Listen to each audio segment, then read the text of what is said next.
Hello everyone, welcome back to your BSc class. Today we are going to take revision for chapter 2 as your duties are approaching right now.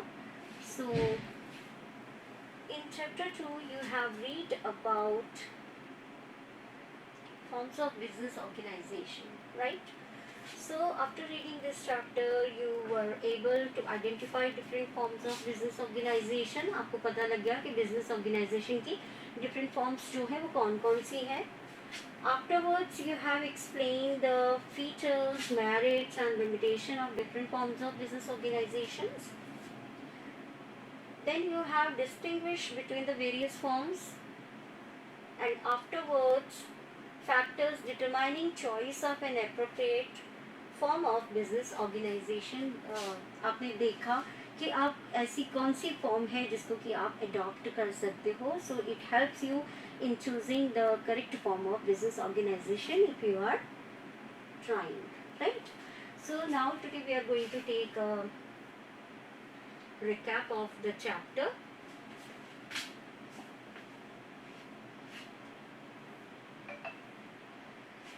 So the first thing which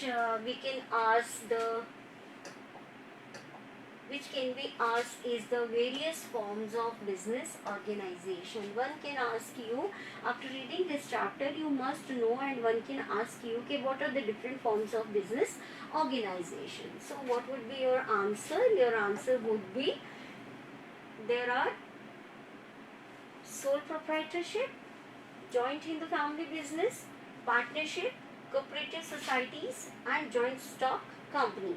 So these are the forms of business organizations which we are going to read in this chapter. So if anybody asks you okay, what are the different forms of business organization, you can say once sole proprietorship, joint in the family business, partnership, cooperative societies, and joint stock company, right? Then we will start with the sole proprietorship. One can ask you what is sole proprietorship, right? So when someone asks you what is sole proprietorship, or what do you mean, or what do you understand by sole proprietorship, or define sole proprietorship, then your answer would be sole proprietorship is a popular form of business organization, right? And it is the most suitable also.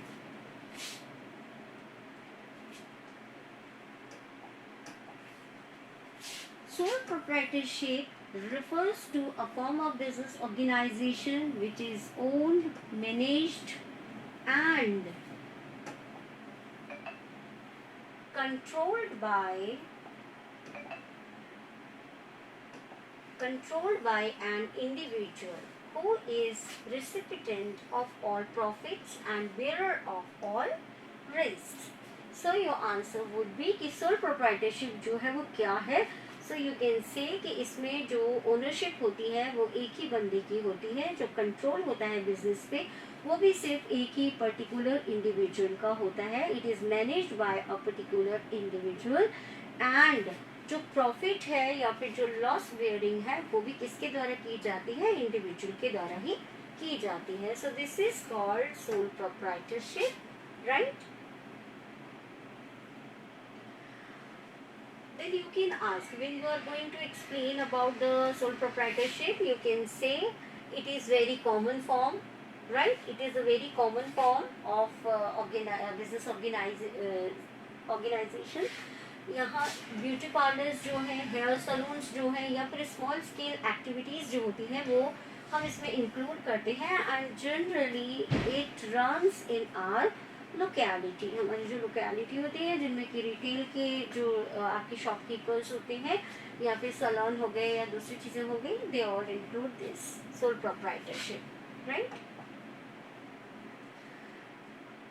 The owner is personally responsible. यहाँ पर बताया जा रहा है आपको कि जो responsibility है वो टोटली किसकी है, ओनर की होती है, जिसने कि अपने इस बिजनेस को रन किया है for all the debts and the जो भी आपके अगर कोई बाहर का डेब्ट्स होते हैं, उधारी होती है, उसके लिए. एंड ऑल्सो वन थिंग कि वो अपनी जितनी भी असेट्स होती हैं, अपनी जो पर्सनल असेट्स होती हैं, उनको भी उसको अपने डेप्थ जो है उनको मीट आउट करने के लिए उनको यूज़ करना होता है। तो लायबिलिटी जो है इज़ हाई, लायबिलिटी का जो स्केल है वो बहुत ज़्यादा हाई है।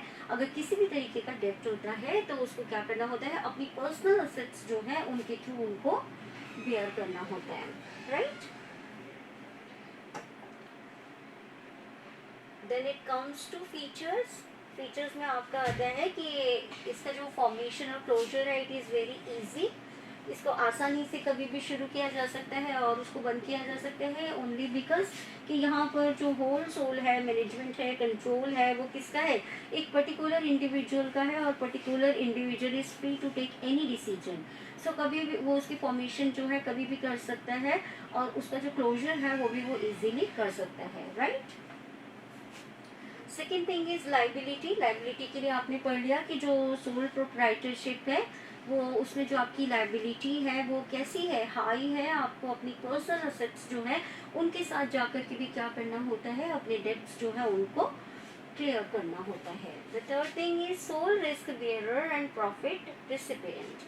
वो क्या है, यहाँ पर एक चीज़ और है कि जो इंडिविजुअल है वो जो सोल प्रोप्राइटरशिप है जिसने अपने बिजनेस को जो अकेला रन कर रहा है, यहाँ पर उसका जो रिस्क है वो सारा किसका है, अपना खुद का है। Nobody is there to support him, right. चाहे वो हिम है या हर है, उसको सपोर्ट करने के लिए वहाँ पर कोई भी नहीं है। उसे इंडिविजुअली क्या करना है, इस रिस्क को बेयर करना है। और उसके साथ साथ अगर प्रॉफिट होता है तो प्रॉफिट भी कौन ले रहा है, सारा प्रॉफिट वो अकेला ही ले रहा है, right. The next thing is control. We are reading the features कि क्या फीचर्स हैं इसके। तो यहाँ पे बोल रहा है कि कंट्रोल किसका है यहाँ पे, so whole sole control is of sole proprietor. जो सोल प्रोप्राइटर है, जो इंडिविजुअल पर्सन है जिसने कि बिजनेस को ओन किया है, मैनेज किया है, कंट्रोल कर रहा है, उसी का कंट्रोल यहाँ पर रहता है। जितने भी डिसीजंस हैं वो खुद अपने ले रहा है, उसमें किसी का कोई भी इंटरफेरेंस जो है वो नहीं है, राइट। देन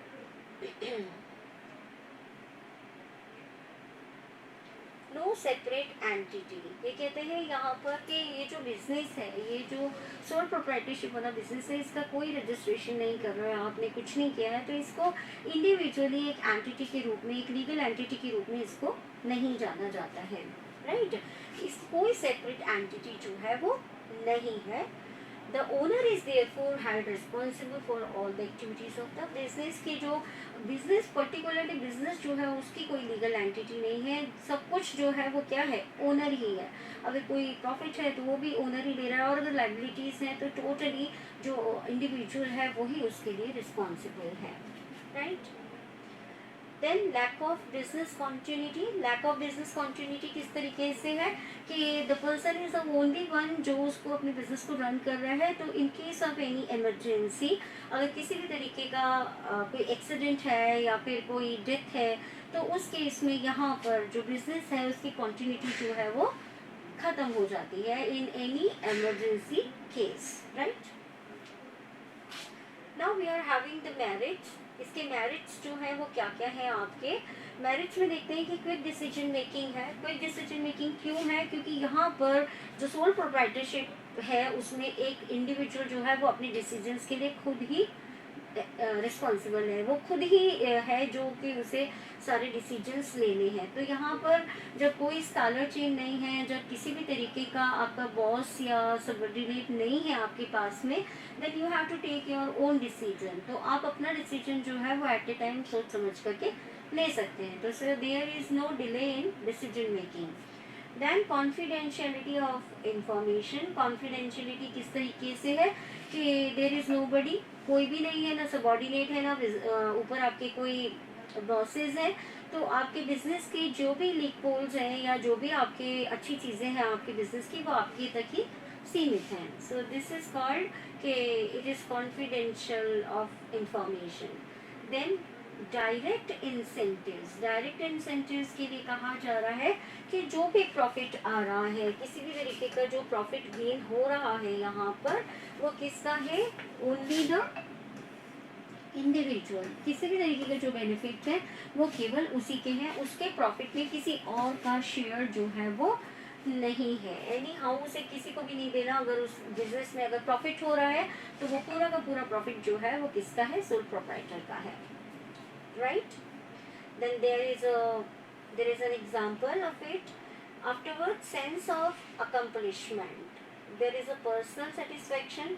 यहाँ पर क्या है आपका, आप अपनी नॉलेज जो भी आपने इंडिविजुअल में जो नॉलेज है उसके अकॉर्डिंग वो क्या कर रहा है, अपना बिजनेस रन कर रहा है और उसमें उसको सक्सेस मिलती है, तो एक अकम्पलिशमेंट का सेंस जो है वो उसको होता है और उसको सेल्फ सेटिस्फेक्शन जो है वो मिलता है। यानी कि बंदा जो भी बिजनेस कर रहा है वहाँ पे जो वो सारे डिसीजंस खुद ले रहा है, कंट्रोल खुद का है, जो ओनरशिप है खुद की है, कैपिटल जो है वो भी खुद की इंडिविजुअल कैपिटल से वो कर रहा है, तो ऐसी कंडीशन में उसको सेल्फ सेटिस्फैक्शन जो है वो ज़्यादा होता है, right. Ease of formation and closure, ये देख रहे हैं इसके मैरिज में हम देख रहे हैं, जो कि हमने पहले भी पढ़ा था कि क्लोजर और इसका फॉर्मेशन किस तरीके का है। इट वॉज वेरी इजी, किसी जल्दी से फॉर्म हो जाता है, कोई खास लीगल लाइबिलिटीज नहीं होती है। सो हियर इसको हम कैसे देख रहे हैं, एक एडवांटेज के रूप में देख रहे हैं कि हमें किसी भी तरीके से इसमें कोई डीड नहीं रखनी होती है या किसी भी तरीके का अग्रीमेंट जो है वो नहीं करना होता है। That's why it is very easy कि कोई अगर बहुत ही मिनिमल जो है आपकी क्या है लीगल फॉर्मेलिटीज़ हैं, इसकी वजह से इसका फॉर्मेशन और क्लोजर जो है वो दोनों ही बहुत इजी है, राइट। ये सब कुछ किस पे डिपेंड कर रहा है, विश ऑफ ओनर, सब ओनर की विश पे है। If he want to carry the business he has to carry, और अदरवाइज वो क्या कर सकता है, क्लोजर जो है वो कर सकता है। Now when we have some advantages, तो ऑन द अदर हैंड उसके डिसएडवांटेजेस या फिर लिमिटेशंस जो होती हैं वो भी होती है हमारे साथ में। लिमिटेड रिसोर्सेज होते हैं इसमें। अब आपको ये बता रहे हैं कि लिमिटेड रिसोर्सेज एवरीबडी नोज कि इनके पास में किसी जो भी होता है या अपनी सेविंग्स या बोरोइंग्स जो होती हैं वहीं तक होता है कि ये इनके पास में अपनी खुद की जो जमा पूंजी होती है उसी से ही अपना बिजनेस जो है वो उसी कैपिटल को लगा करके स्टार्ट करते हैं। इनके पास में जो रिसोर्सेज है वो बहुत ज़्यादा नहीं होते हैं, क्योंकि एक पर्टिकुलर इंडिविजुअल जो है वो कितनी मनी बोरो कर सकता है। अगर आप आउटसाइड से भी लेते हैं तो how much money you can borrow, वो आपका बैकग्राउंड देख करके ही आपको मिलता है, लोन भी जो हो रहा है। तो यहाँ पर देख रहे हैं हम कि केवल अपनी जो सेविंग्स हैं उनके थ्रू जब वो कर रहा है तो हम कैपिटल को कैसे लेते हैं, एज लिमिटेड रिसोर्स हम उसको कंसीडर करते हैं, right. Then it comes limited life of a business concern. Sole proprietorship में ये बोला जा रहा है कि इन केस ऑफ आपने देखा था उसमें भी आपने पढ़ा आगे पहले वाले में कि इसकी कॉन्टिन्यूटी जो है वो बहुत कम होती है। So in case of death, physical element और एंड इंसैनिटी, अगर कुछ ऐसा मानसिक रूप से विक्षिप्त होता है व्यक्ति या बैंकरप्सी होती है तो ये बिज़नेस जो है वो बहुत जल्दी इफेक्ट करता है। ये इसका क्या है, एक लिमिटेशन है कि इसकी जो लाइफ है बिज़नेस की वो कैसी होती है, अनसर्टेन होती है। Any time in case of these all things की डेथ है या इंसैनिटी है या इम्प्रिजनमेंट है तो आपका बिजनेस जो है वो क्या हो जाता है, बंद हो जाता है। देन अनलिमिटेड लाइबिलिटी में भी आपको पता है कि इन केस ऑफ एनी फेलियर, अगर किसी भी तरीके का फेलियर होता है तो जो क्रेडिटर्स हैं वो क्या कर सकते हैं, वो अपने ड्यूज जो हैं वो किस तरीके से कर सकते हैं, जो ओनर है उसकी पर्सनल असेट्स के थ्रू जाकर के भी वो अपने डेब्ट्स जो हैं उसको चुकाने होते हैं, या क्रेडिटर्स जो होते हैं वो उससे पैसा ले जाते हैं उसकी पर्सनल असेट्स को बेच के या वट एवर इट इज़, यानी कि पर्सनल असेट्स जो हैं वो भी उसको दांव पर लगानी पड़ती हैं। So this is also the limitation. Then it's come limited managerial ability. Managerial ability में आपको पता है कि जब कोई भी जो इंडिविजुअल है चाहे उसके पास में बिजनेस की पर्टिकुलर किसी भी तरीके की नॉलेज है या नहीं है तो भी वो एक बंदा जो है एक रिटेल शॉप जो है वो इसीलिए खोल सकता है। तो यहाँ पर क्या होता है, जब हम इस तरीके का बिजनेस करते हैं सोल प्रोप्राइटरशिप का, not in every case, some time there are learned person जो कि MBAs होते हैं वो भी अपना बिजनेस स्टार्ट करते हैं, अपना नया सेटअप स्टार्ट करते हैं, बट वी हैव सीन कि इन जनरल कॉमन लोग जो होते हैं वो भी क्या कर लेते हैं, बिना किसी मैनेजरियल एबिलिटी के बिजनेस जो है वो स्टार्ट कर सकते हैं। तो यहाँ पर ये कहीं ना कहीं एक लिमिटेशन के रूप में आ जाता है कि जब वो बिना किसी नॉलेज के, बिना किसी थॉरो नॉलेज के जब वो बिजनेस शुरू करते हैं तो वो बिजनेस कैसा होता है, अनसर्टेन होता है। वी कैन नॉट से कि ये बिजनेस जो है वो ग्रो करेगा या फिर ये बंद हो जाएगा। सो this is also a limitation, right everyone. Now we will cover the next form, that is joint Hindu family business. Joint family Hindu business में one can ask you कि define joint Hindu family business। तो जब आप joint Hindu family business को define करते हैं Hindu undivided family, तो ये कहते हैं कि ये किसके अकॉर्डिंग रन कर रहा है, ये हिंदू लॉ के अकॉर्डिंग ही रन कर रहा है, राइट। अब क्या कह रहे हैं यहाँ पे कि यहाँ पर मेंबरशिप किस तरीके से हो जाती है कि अगर किसी भी व्यक्ति का पर्टिकुलर फैमिली में अगर जन्म होता है, अगर वो फैमिली जो है वो बिजनेस कर रही है और अगर उसमें किसी का बर्थ होता है तो वो ऑटोमेटिकली क्या हो जाता है, उस फैमिली बिजनेस का पार्टनर जो है वो बन जाता है, मेंबर हो जाता है, ठीक है। तो ये कह रहे हैं कि इस तरीके की जो ऑर्गेनाइजेशंस हैं जॉइंट हिंदू फैमिली वाली, ये जनरली कहाँ पर है, only it is found only in India, और ये बहुत ही ओल्डेस्ट फॉर्म है बिजनेस का, and it refers to a form of organization with in the business.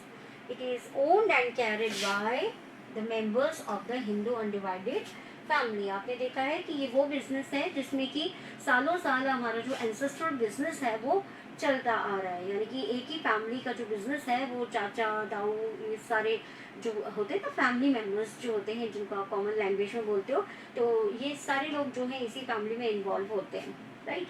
और ये पीढ़ी दर पीढ़ी ये बिजनेस जो है वो चलता रहता है, राइट। तो ये कह रहे हैं आपको कि ये जनरेशंस में चलता रहता है, इसी तरीके से प्रोग्रेस करता रहता है, एंड नई जनरेशन्स जो है वो आती रहती है और बिजनेस रन करता रहता है, फाइन। फिर कहते हैं आपको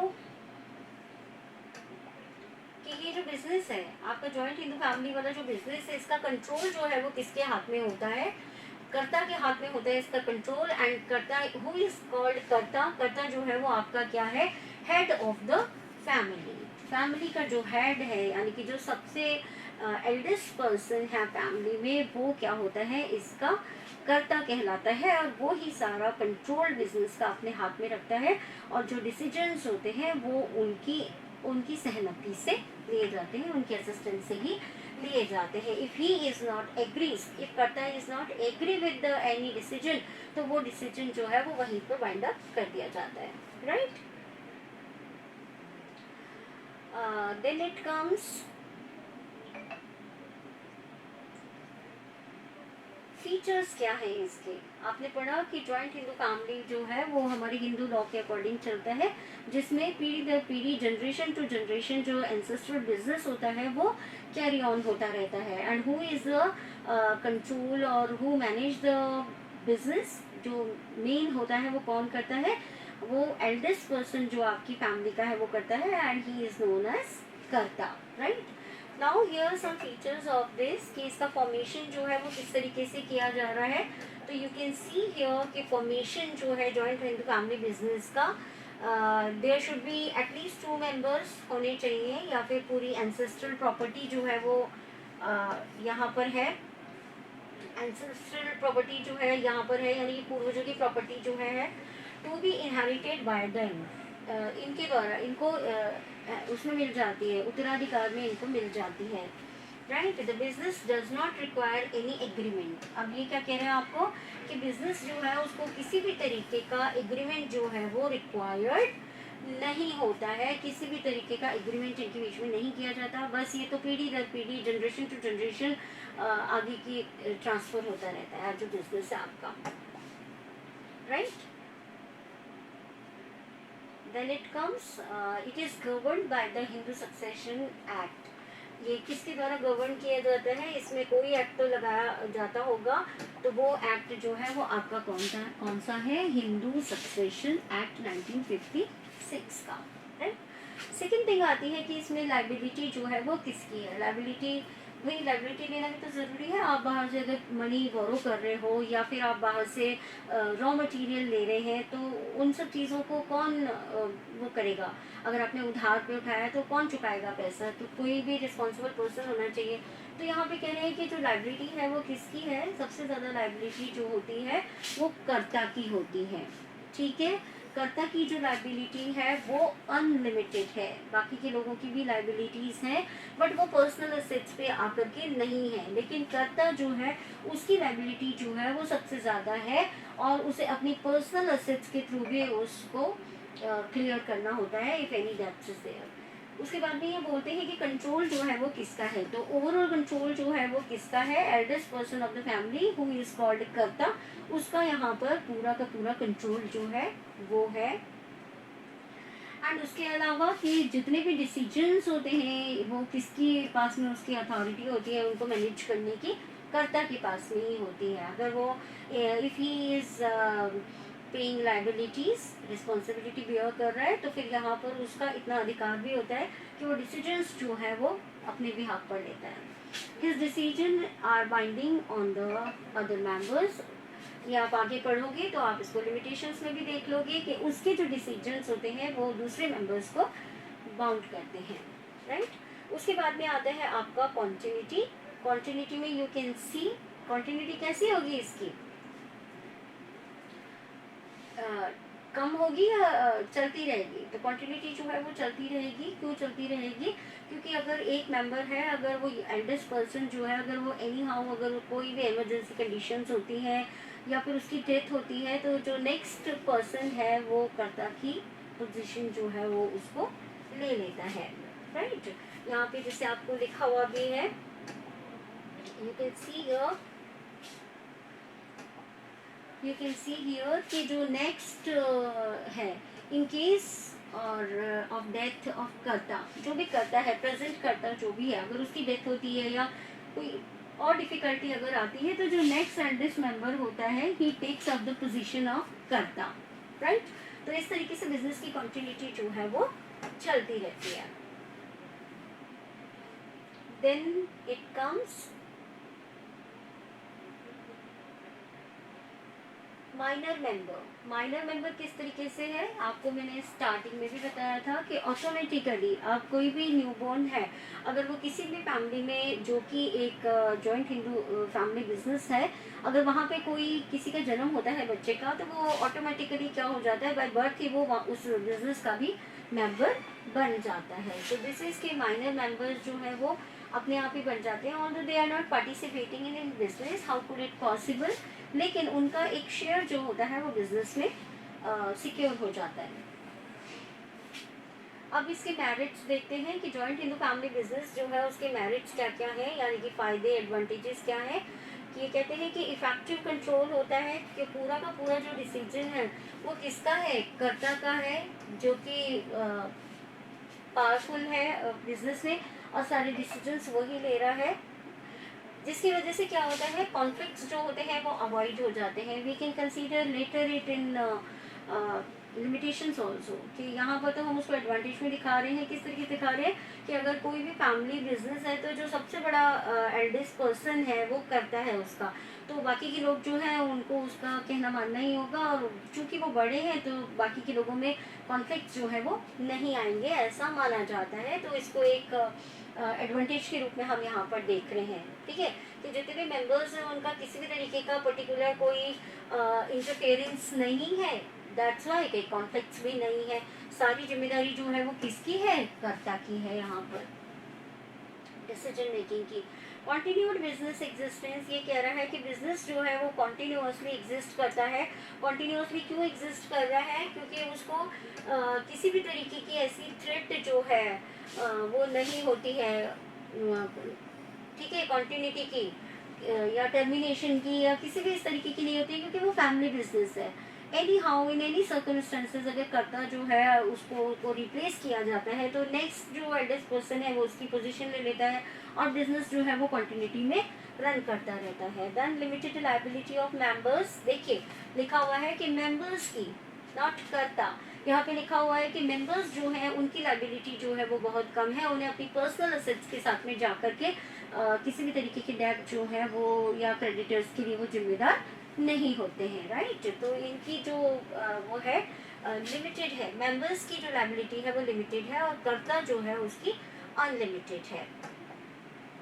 इंक्रीज लॉयल्टी एंड कोऑपरेशन, यहाँ पर बोला जा रहा है कि जब हम किसी के साथ भी फ्रॉड या चीटिंग जो है वो कर सकते हैं, लेकिन हम ऐसा मानते हैं कि जो जो फैमिली बिजनेस हमें पाल रहा है, जो हमारा जिसकी वजह से हम सर्वाइव कर रहे हैं, तो हम ऐसा मानते हैं कि कोई भी जो फैमिली मेम्बर है वो कैसा होगा, लॉयल ही होगा, राइट। हम नहीं मानते कि जो पर्सन है वो किसी भी तरीके की चीटिंग करेगा फैमिली मेम्बर्स के साथ में। एग्जाम्पशंस आर डिफरेंट के होते हैं इस तरीके के भी, लेकिन हम मानते हैं कि sense of loyalty towards other यहाँ पे ज़्यादा होता है। Pride in the growth of business, ठीक है, ऐसा मानते हैं हम कि ये ऐसा होने की वजह से क्या होता है, बिजनेस ज़्यादा अच्छे से ग्रो करता है। Everybody think about profit only, किसी भी तरीके से वो बिजनेस को डिच नहीं करता है। Then we have come on limitations के। अब हमने देखा कि इसके एडवांटेज हैं, तो साथ साथ इसके क्या है, लिमिटेशंस जो है वो भी हैं। तो लिमिटेशंस में क्या है कि इनके लिमिटेड रिसोर्सेस हैं। सेम अगेन से वही चीज़ आती है कि कुल मिलाकर के बिजनेस तो एक ही फैमिली का है ना, एक ही फैमिली का, चाहे सारे लोग लगे हुए हैं बिजनेस में, लेकिन जो प्रॉफिट आ रहा है वो तो एक जगह ही आ रहा है। तो वो रिसोर्स जो हो गए वो कैसे हो गए, लिमिटेड हो गए। हमें कोई भी आउट रिसोर्स जो है वो यहाँ पर अवेलेबल नहीं है। जैसे कि अगर आप पार्टनरशिप को देखोगे तो पार्टनरशिप में आपने पढ़ा था कि बाहर के जो लोग हैं वो पार्टनर बन जाते हैं, तो they also bring their money, but here केवल हमारा जो बिजनेस है उसी के जो अमाउंट है, जो कैपिटल है वो हमारे पास में होती है। तो इस वजह से हम कह सकते हैं कि इनके जो रिसोर्सेज हैं वो कैसे हैं, लिमिटेड हैं। और जिसकी वजह से, जिस लिमिटेड रिसोर्स होने की वजह से क्या हो जाता है कि इनका जो बिजनेस का एक्सपेंशन है वो लिमिटेड हो जाता है। आप बिजनेस को ज़्यादा एक्सपेंड नहीं कर पाते हो। जितना प्रॉफिट आपने गेन किया अपनी नेसेसिटीज़ के, अपनी लायबिलिटीज़ के बाद में जो भी पैसा बच रहा है आपके पास में, तो वो आप इसमें लगा सकते हो। लेकिन एक कहते हैं ना कि एक बहुत ज़्यादा अच्छी वाली ग्रोथ वो आप नहीं दे सकते बिजनेस को, क्योंकि जो ग्रोथ या एक्सपेंशन का जो स्कोप है वो यहाँ पे कम हो जाता है, right. Then it comes unlimited liability of karta. अब यहाँ पर अगर आप देखते हैं तो एक चीज़ फिर ये आती है कि जो कर्ता है उसकी लायबिलिटीज़ जो है वो बहुत ज़्यादा हैं। तो ये उसके लिए डिसएडवांटेज है जो कि यहाँ पर करता है कि उसको क्या करना होता है, उसको अपनी पर्सनल प्रॉपर्टीज़ के साथ में जाकर के बिजनेस की जो डेट्स है उनको क्लियर करना पड़ता है। सो हियर फॉर द कर्ता, फॉर द कर्ता यहाँ पर क्या बता रहे हैं आपको कि अनलिमिटेड लायबिलिटीज है कर्ता की, which is not good for him और हर। देन डोमिनेंस ऑफ कर्ता, अगेन जो चीज़ हमने वहाँ पर पढ़ी थी कि जो कर्ता है उसका अगर वो जिम्मेदारी बेयर कर रहा है, मैक्सिमम लाइबिलिटीज़ अगर वो कैरी कर रहा है, तो कंट्रोल जो है वो भी किसका है, डिसीजन जो है वो भी किसका है, कर्ता का। तो सम हाउ समवेयर यहाँ पर आकर के इसको कैसे कंसीडर कर लिया जाता है, एज ए डोमिनेंस कंसीडर कर लिया जाता है कि यहाँ पर कर्ता जो है उसका डोमिनेंस चल रहा है। तो जो चीज़ आपने पहले पढ़ी थी कि कॉन्फ्लिक्ट्स नहीं होते हैं, तो कहीं ना कहीं जो बाकी के मेंबर्स हैं उनमें कॉन्फ्लिक्ट्स आ जाते हैं कि उनको ऐसा लगता है कि जो कर्ता है वो क्या कर रहा है, डोमिनेट कर रहा है, राइट। तो यहाँ पे कहीं ना कहीं ब्रेकडाउन हो जाती है यूनिटी फैमिली बिजनेस की, राइट। देन इट कम्स के लिमिटेड मैनेजेरियल स्किल। अब फिर से वही चीज़ आती है यहाँ पे कि ऐसा मानते हैं कि जो करता है is not expert in any management, उसमें कोई ज़रूरी नहीं है कि कोई कोर्स किया हुआ है या मैनेजमेंट की, ये तो पीढ़ी दर पीढ़ी चलने वाला बिजनेस है, right.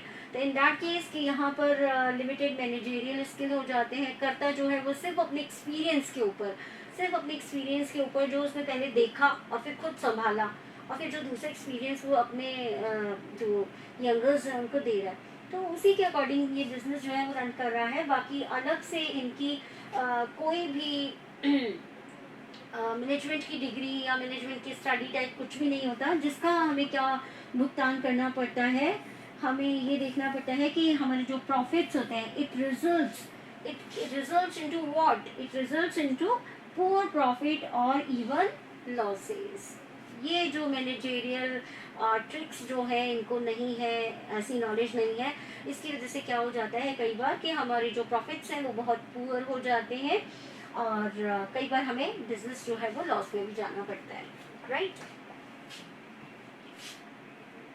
So that's all for today. We have completed our 2 topics. We will take another revision tomorrow. Till then, take care and read your chapter, right?